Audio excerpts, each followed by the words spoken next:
I see so many women using greens powders as permission to skip the actual habits that create health. We keep buying new supplements, hoping they'll fix poor sleep, chronic stress, undereating protein, blood sugar swings, hormone imbalances. The problem isn't the supplement, the problem is using it before you've built the foundation that allows it to actually work. If I had to create a simple foundational supplement plan for women in midlife, it would probably look something like this. Hey there, I'm Bria, and welcome to the Period Whisperer podcast. If you're over 35 and ready for real answers about your hormones, you're in the right place. Hit subscribe and stay with us. Hey there, and welcome back to the Period Whisperer podcast. Today, we're going to talk about something that I know almost every woman listening has experienced because it happens constantly to me too. Picture this. You walk into Costco, maybe a health food store, or even scroll social media for 5 minutes, and suddenly you're convinced you need another supplement, that it will be the answer to your problems. Magnesium, greens powder, collagen, hormone support, adrenal support, maybe menopause gummies, maybe fat burners, hair vitamins, gut powders, mushroom coffee. Before you know it, you've spent $300 or $400 and you're still exhausted. You're still waking up at 3 a.m. You're still gaining weight. You're still wondering why nothing is changing. So here's the truth.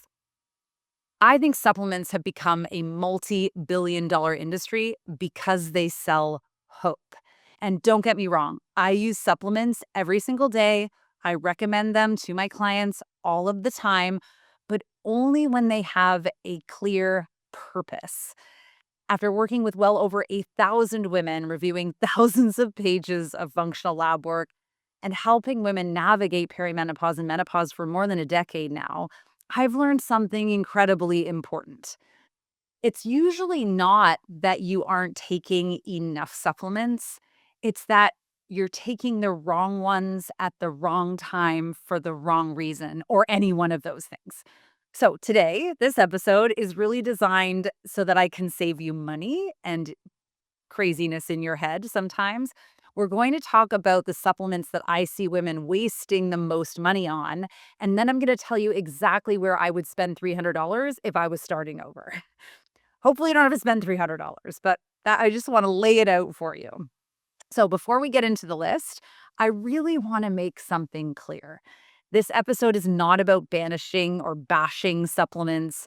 I think every supplement I'm about to mention has a time and a place. The problem isn't the supplement, the problem is using it before you've built the foundation that allows it to actually work. I think you can think about it this way. If your house has a cracked foundation, buying expensive furniture isn't going to fix it. The same thing happens, of course, with our health. We keep buying new supplements, hoping they'll fix poor sleep, chronic stress, undereating protein, blood sugar swings, hormone imbalances.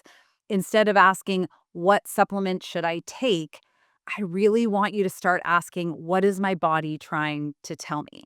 This was the big shift that made all of the difference for me in my health, was changing the way I look at things. So now when I get an ad and I get sucked into it on Instagram or wherever, I'm like, wait a second, this all sounds wonderful and maybe it's great for someone.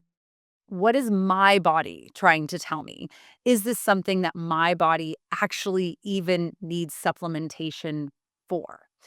So let's go through, I think, some of the top ones that we get really pushed on.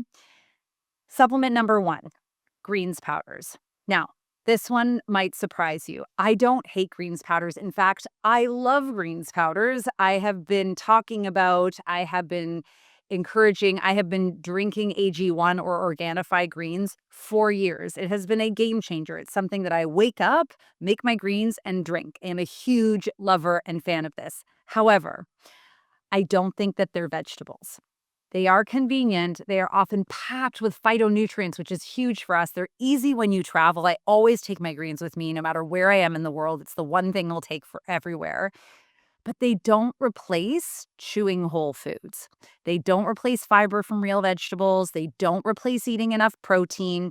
And I see so many women using greens powders as permission to skip the actual habits that create health. Remember, they're called supplements because they're meant to supplement your nutrition in a world where we aren't able to get that level of nutrition, in a world where we are constantly being pulled out of balance. That's when supplements are very, very supportive. And then, of course, we use them for correction. So they're meant to support and supplement, not replace things. All right, that's greens. Supplement number 2, fat burners. Okay, I feel like this one might ruffle a little feathers. I absolutely recall the first time I heard about fat burners. I think I was in high school. I was just like many girls wanting to be smaller than I am and take up less space than I was. And I took some then, I took some in my 20s, and they never made me feel all that great. They always made me feel bad. And I always found that when I was taking them, I was hiding them, which is a really interesting thing. If you feel like you can't tell your loved ones what you're taking and why, I think that's a really important moment to have with yourself where you like look at yourself in the eyes in the mirror in the bathroom in the morning and you're like, okay, how's my integrity here? What am I really standing for and what am I doing? Right? We shouldn't have to hide the things that we're doing. So I think fat burners as a supplement, like this is an easy one. Save your money. Most fat burners are simply combinations of caffeine and stimulants. They may temporarily suppress your appetite. They may slightly increase a calorie burn, but they do not fix insulin issues. They don't build muscle. They don't improve sleep. They don't balance hormones. They don't address thyroid function. They're putting a bandage on a much bigger issue, and that bandage costs you something. It usually creates more metabolic chaos inside of the body. So that is a definitely no-go for me. Supplement 3, gummies, specifically menopause support gummies. I have to admit, I think these have incredible marketing. They promise fewer hot flashes, better sleep, weight loss, hormone imbalance. But here's the problem. Many contain tiny doses of herbs that were never actually studied at those amounts. Others hide proprietary blends or behind proprietary blends. If you look at it in the ingredients and it says proprietary blend, so you don't even know how much you're actually getting. And many actually contain more sugar than active ingredients. We see this in electrolytes as well. All electrolytes, just like all gummy vitamins, are not created equal. If menopause could be solved with a gummy, I'd happily recommend one. Unfortunately, our hormones are a little more complicated than that. So a lot of it is just juicy marketing. Okay, supplement number 4, cortisol, or here we go, more gummies, adrenal gummies. This is where things get interesting because cortisol has become the villain of social media. Everyone thinks their cortisol is high. What if it isn't? Many women that I see actually have low cortisol. Some have high cortisol in the morning, others have low morning and high evenings. Some clear cortisol too quickly or too slowly and don't clear it at all. Those are completely different problems, yet somehow they're all taking the exact same adrenal gummy without understanding your cortisol pattern. You're guessing. And here's something I want you to, if you're listening, you're here, I want you to take a moment and just really focus in because you're probably multitasking, which I absolutely appreciate. Cortisol is not bad. It's the hormone that gets you out of bed in the morning, keeps your blood sugar stable, helps you respond to stress. The goal isn't to lower cortisol. The goal is to restore a healthy cortisol rhythm and make sure that your cortisol is clearing properly through your body. That's a very different conversation and again, cannot be resolved with a gummy. All right, supplement number 5, over-the-counter hormone creams. I'm specifically talking about over-the-counter creams here, not prescription hormone replacement therapy. I see women buying progesterone creams, estrogen creams, DHEA creams, and I use these in my practice. So I'm not saying they're bad, but buying them ad hoc, at random, hoping that they'll magically fix every symptom you're experiencing. And listen, sometimes they help, Sometimes they don't. And sometimes they're just the wrong hormones entirely. And sometimes the issue isn't low hormones at all. Again, without understanding why your symptoms are happening, you're simply just guessing. We don't want to guess, we want to test. Otherwise, you could be, best case scenario, wasting your money. Worst case scenario, creating more metabolic chaos inside of your body, making it harder for you to feel great, lose weight, have energy, sleep through the night, all of these pieces. Okay. Last supplement here for you that I think gets shoved down our throats that I think we want to be educated on. And that's really what I want you to do here. I'm not saying these are good or bad. I just want you to be educated on what they are. Number 6 is collagen. This one I think actually surprises people. I actually like collagen. I take collagen. I recommend collagen. But here's where I think we've misunderstood it. Collagen is not a complete protein. So if you're relying on those 10 grams of protein, in your collagen to hit your protein goals, you're missing the amino acids your muscles actually need. I'd much rather see you eat 30 to 40 grams of a complete protein at breakfast, then add collagen on top for skin, joints, connective tissue, and gut repair. Collagen is wonderful. It just shouldn't replace the foundation of protein that we need to eat. So, now that we've gotten that out of the way, I'm sure you're familiar with these. Now that we've talked about it, you're probably going to notice them everywhere in your feed as the algorithms work. What would I buy? What would I recommend? Okay, so let's pretend you handed me $300. I don't know what's going on in your labs. I don't know much about your health history. Here is how I'd spend it without knowing anything. And I don't typically condone this. I think it is really important to test and really ask a lot of questions of people. So I don't commonly blanket recommend supplements. But I think that there are a few that can be most helpful and supportive because we understand the world that we live in. So before I buy a single bottle, I always ask 3 questions because I wouldn't spend all $300 on supplements. So you don't need to have $300. That's what I'm telling you right now. Step 1, build the foundation. Before the supplements, we have to build a body they're actually capable of working in. Remember, a supplement is a tool for the body to use to do something. If the body's not picking up the tools, that's a problem. Then we're just wasting money on things and peeing them out, or who knows what we're doing. So we have to build a body that they're actually capable of working in. That means prioritizing your protein, strength training, walking, sleeping, managing stress, eating enough, supporting blood sugar, hydrating, getting outside. None of these things are flashy and sexy. None of them promise overnight results, but they do create the environment where healing can actually happen. And again, I don't think these things have to be perfect, but we have to hold the space for some of these things in our life. We have to have the intention. It doesn't have to be a perfect 10,000 steps in a day or a perfect 8-hour night's sleep, but we need to hold space for that quality of sleep. We need to hold space for our functional movement in the day. Again, none of those are sexy, but they work. This is exactly why I created the Hormone Revival inside of my Midlife Mojo membership, because women don't need another random supplement recommendation. They need a roadmap. So if you are someone who has not locked in step 1, if you need a step-by-step system to help you build the habits that actually improve hormones, metabolism, energy, and body composition in midlife, I really want to encourage you to start here. This is where I would absolutely start. I created it because this is what I do for my body every single day. I'll link Midlife Mojo in today's show notes. So go down there. I actually offer a free 7-day trial so you can get in. You can try out the Hormone Revival program. If you don't like it, you can get out of it and it'll never cost you a penny. All right, so that's step 1. We have to create the environment so the body actually picks up the supplements and does the thing with the supplements. Step number 2, you probably heard me say this before, but test, don't guess. Once you've built a solid foundation, then we ask a better question. What does your body actually need? This is where functional testing becomes incredibly powerful and actually financially efficient.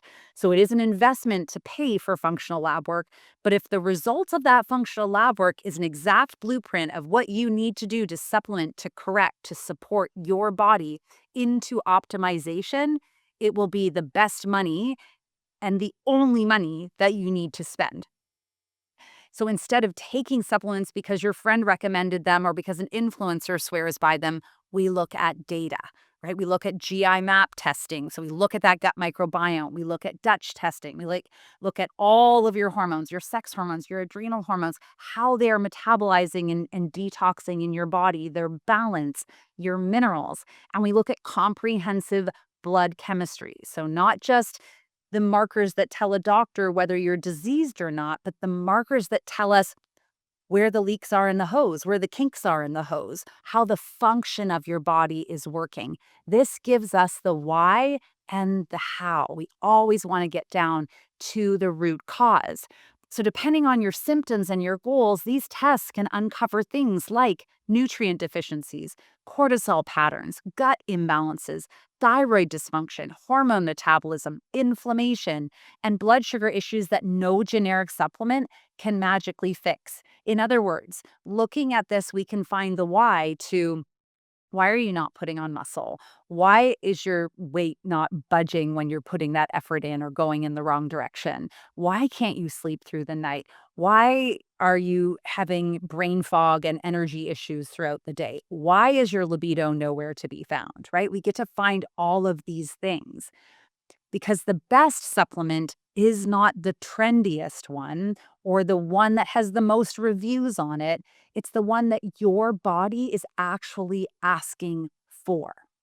If you're tired of guessing and you're ready for a personalized plan, I would love to help with this. You can book a free consultation with me using the link in the show notes, and together we'll decide whether functional testing is the right next step for you. It's not always the right thing. Sometimes the right thing is people just to do the foundations, which is a much even cheaper option for people. Okay, step number 3. We want to supplement with purpose. Now, and only now, after the foundations and we see what's actually going on, what your body needs, do supplements become truly powerful for us. Not because you're taking 20 bottles, but because you're taking the right ones at the right dose, for the right reasons, for the right amount of time, in the right order. This is really important because there are often times where someone might need detoxification support, but we can't do detox support if the adrenals are completely tanked. We can't do detox support if if the immune function in the gut is non-existent. We can't deal with a parasite if your adrenals are tanked. There's an order to things in a body so that you can get optimal healing and get it as quickly as possible, which I know we all want. We all want things yesterday, right? So, this is where supplements become targeted tools instead of expensive, wasted experiments. And when we do that, they work so much better.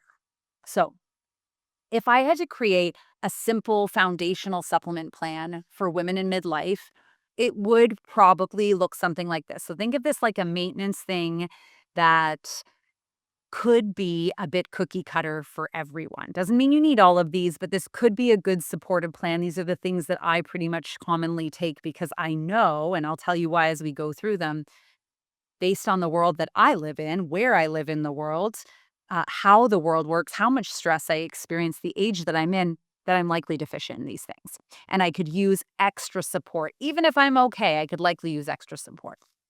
So, number 1 would be magnesium glycinate or bisglycinate, especially if sleep, stress, muscle recovery, or constipation are your concerns at all. I think magnesium is something that we know is needed in so many functions of the body. We know that we don't get the amount that we used to in the soil and food and water that we once did. And we know that most women are commonly deficient. So, again, it is a cookie cutter approach, but this is a common one that does support. So, magnesium would be one of them. Omega-3s is another one, particularly if you aren't eating fatty fish regularly, or if you're working on inflammation, if you're working on cardiovascular health or mood issues. Omega-3s can really shine here for us. And again, it is something that is really hard for us to get in a world where we often get too many omega-6s and 9s from the foods that we eat. Omega-3s brings that balance, calms inflammation. So that's supplement number 2 on my short list. Supplement number 3 on my short list would be vitamin D3 with K2. But my preference here is only after you have tested. So I like to see optimal levels of vitamin D above 60. When you look at your blood work, which you can typically have a vitamin D run with your conventional doctor, the range there is like 30 to I can't remember how much. So, but optimal is above 60. That's what our thyroid needs. Our thyroid needs vitamin D. So we want to make sure it's up above that, but it is something that if you're going to take more than therapeutic doses, you need to work with a practitioner and continue to test. Okay, supplement shortlist number 4, creatine.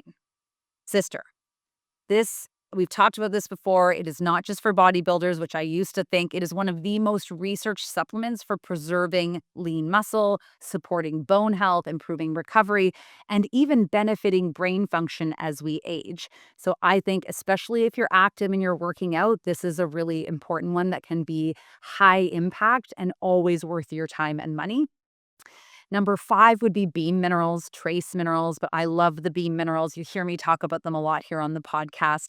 We know for sure that our soil is depleted of minerals more than ever before. We know that our water is polluted, so we filter it, so there's no minerals in that anymore. We know that we are more stressed than ever, so the body burns through minerals faster. So right away, we know that the world we live in doesn't have enough mineral supply and has a greater mineral demand for us.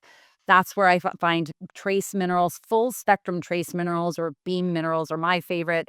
I should give you the best bang for your buck of a maintenance mineral support. And sometimes this alone helps my clients feel so much better. It helps with everything from thyroid to methylation in the body. And so energy, mental clarity, better sleep, better recovery, all of those things come into play when we think about taking minerals.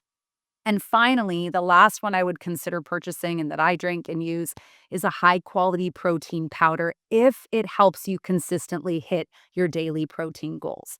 Listen, if you are a meat eater and you have no problem getting in your close to 100 grams of protein every single day, you don't need to worry about these things. But if you are vegan or vegetarian, or you are very busy and have a hard time getting your meat in and cooked, that's where a high quality protein powder can be really supportive. Again, it's a supplement to supplement what we cannot get in our daily life. That's it. That's my short list of what I would have on there. If you notice anything here, none of these promise to balance your hormones overnight. They're supporting a system that your body relies on every single day. These short lists are ones we know we are deficient in based on the world that we live in. And we know what they do is they give the body the tools it needs in order to accomplish the lives that we live. They're supporting that system, right, of your body that it needs every single day. All right, we covered a lot there. We covered, the steps that you have to put into place, maybe the supplements you want to be wary of. We covered the no matter what supplements, what you want to do. Here's what I hope you take away from today's episode. The healthiest women that I get to work with don't have the biggest supplement cabinet. They have the strongest foundations. These are also the ones that get the results the fastest. They have sleep habits that support them. Their nutrition supports them. Their muscle habits, putting on lean muscles, supports them. Their mindset habits support them. These are their habits of their daily life, their regular no matter what's. These support their foundations. And then their supplements support all of that. The supplements should fill the gaps, right? They should never become the foundation. So before you buy another bottle, before you get sucked into another ad, ask yourself, have I built the foundation? Have I done testing to know what my body needs? Or am I simply hoping that this supplement will solve a problem that I haven't identified yet? Because that's where real transformation begins, when we stop buying hope and we start buying truth and needs to fill the needs of our body. So if today's episode helped you look at supplements differently, I'd love for you to share it with a friend or a sister who's been collecting half-used bottles in the cupboard. If you have a supplement graveyard, this is a good episode for you. And of course, if you're ready to stop guessing and finally create a personalized plan, check out Midlife Mojo or book your free consultation. I'd love to help you build a strategy that's based on your body, that saves you money in the long run, not the latest trend. Sister, I'm so grateful that we had this time. Thank you for listening today. Remember that your body is not broken. It is whispering and has been whispering to you all along. We just need to listen and give the right answers and solutions. Now that you know this about supplements, go out, be more in your life and not just less on a scale. And we'll catch you in the next episode. If you're 35 plus and ready to stop guessing, start understanding your hormones, and feel your absolute best, hit subscribe. That's what we do here.